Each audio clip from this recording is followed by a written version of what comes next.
سکتے ہیں تو وہ بہت کم ہے، اور اس کو بڑھانے کے لیے ہمیں جدید زرعی مشینری، فرٹیلائزر اور نئی گاڑیز لے کے آنی ہوگی، یہ وقت کی ضرورت ہے، نہیں تو ہم بہت پیچھے رہ جائیں گے، کیونکہ ان پٹ بہت مہنگی ہو گئی ہے۔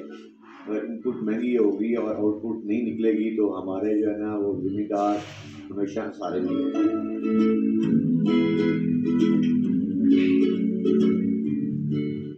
اب اگر اورنج کے استعمال کی بات کی جائے تو اورنج کا سب سے زیادہ استعمال جوس بنانے کے لیے کیا جاتا ہے، اور ایک اہم بات میں آپ کو بتاتا جاؤں جس کو سن کر آپ حیران ہونے والے ہیں۔ 95% اورنج کو جوس انڈسٹری میں استعمال کیا جاتا ہے اور باقی 5% دوسری چیزوں میں استعمال ہوتا ہے۔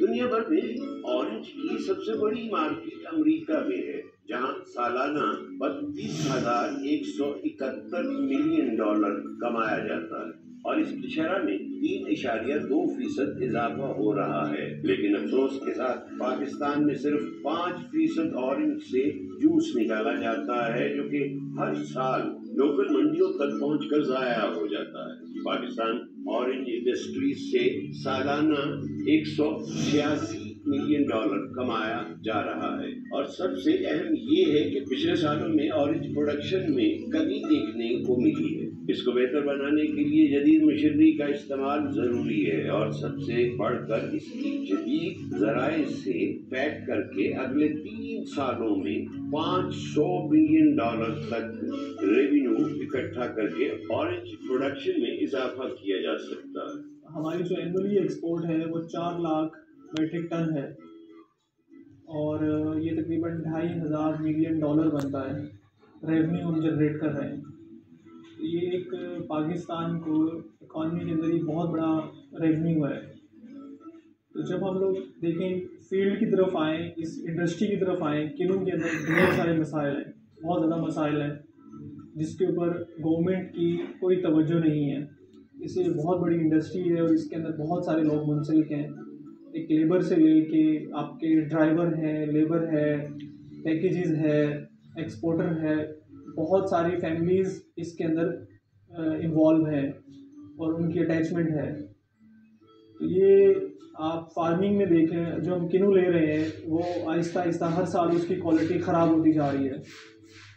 سب سے پہلے آپ یہ دیکھیں کہ کنو کے اندر بہت سارے مسائل آ رہے ہیں، ہر سال اس کے اندر کوئی نئی سے نئی بیماری آ رہی ہے، جس کی وجہ سے ہم یورپ کے سٹینڈرڈز میچ نہیں کر پا رہے ہیں، اور کنو کی شیلف لائف بھی کم ہو رہی ہے گلوبل وارمنگ کی وجہ سے۔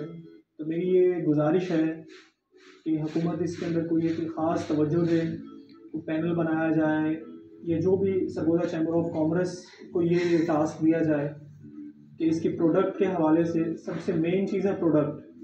جب تک پروڈکٹ پہ توجہ نہیں ہوگی، ہم جدید مشینری بھی لے آئیں، دنیا سے اچھا ویکس امپورٹ کر لیں، اعلیٰ سے اعلیٰ چیز لے آئیں، لیکن جب تک پروڈکٹ نہیں ہوگی تو اس کا رزلٹ صفر ہوگا۔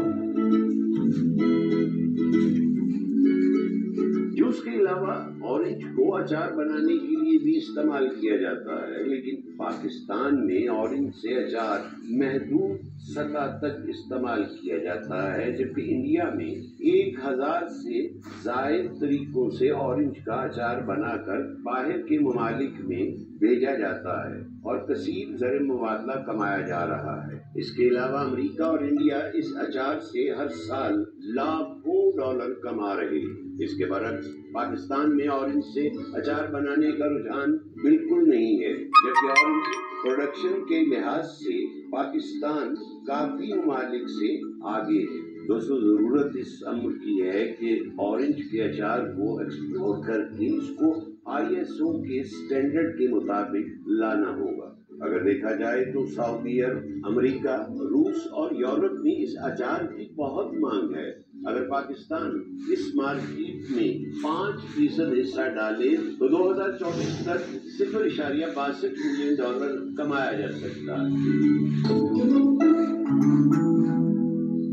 اورنج کا جوس نکالنے کے بعد اس کے پلپ اور چھلکے کو بھی استعمال میں لایا جاتا ہے، اور اس سے ایسے پاؤڈر، سیرم اور کریم تیار کی جاتی ہیں جو جلد کو